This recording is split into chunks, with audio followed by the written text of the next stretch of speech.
Magandang araw sa inyong lahat mga ka-jamming, at nagpunta nga pala ako sa Quiapo upang personal na makita kung ano ang kalagayan ng mga nagtitinda doon, dahil marami raw doon mga fast food at masasarap na mga pagkain na mura. Kaya naman sa siksikan ng mga tao ay pinuntahan ko to. Totoo naman na talaga palang maraming tao rito at talagang parang butas ng karayom kapag ikaw idadaan.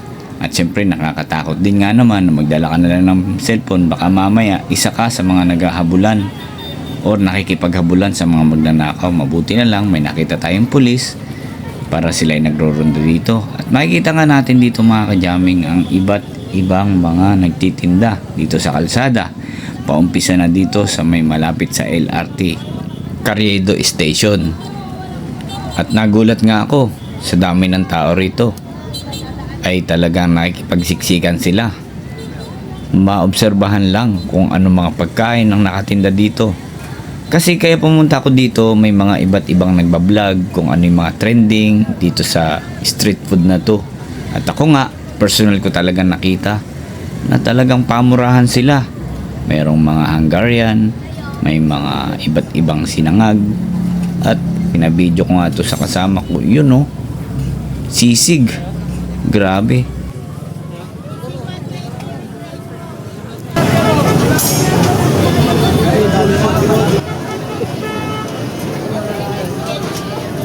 At dito naman sa isang stall na to ay may nakita ko nagpiprito ng baga. So ayan oh. Sarap ba yan? Tapos binibenta nila yun ng 50 pesos sa isang baso. Grabe, iba-iba talaga ang pakulo ng mga nagtitinda dito sa street food na to. Idabing na nga lang kaya natin dahil hindi naman naiintindihan sa dami ng tao ang aking sinasabi. Kaya naman meron pa nga ritong lechon at iba't iba pa. Sobra ako nag-enjoy. Pero kung talaga mahilig kang kumain, bibilhin mo lahat at obserbahan mo ang iba't ibang panlasa dito. Kita mo yan? 50 pesos Hungarian.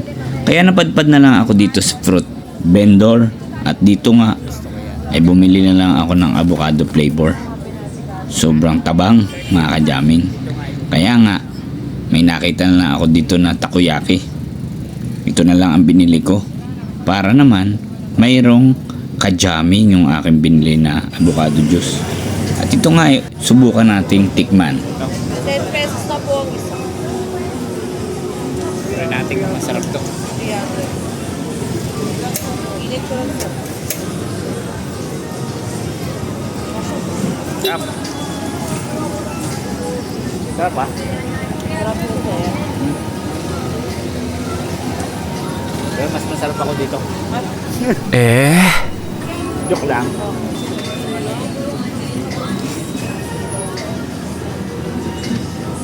Sir, kulang na ng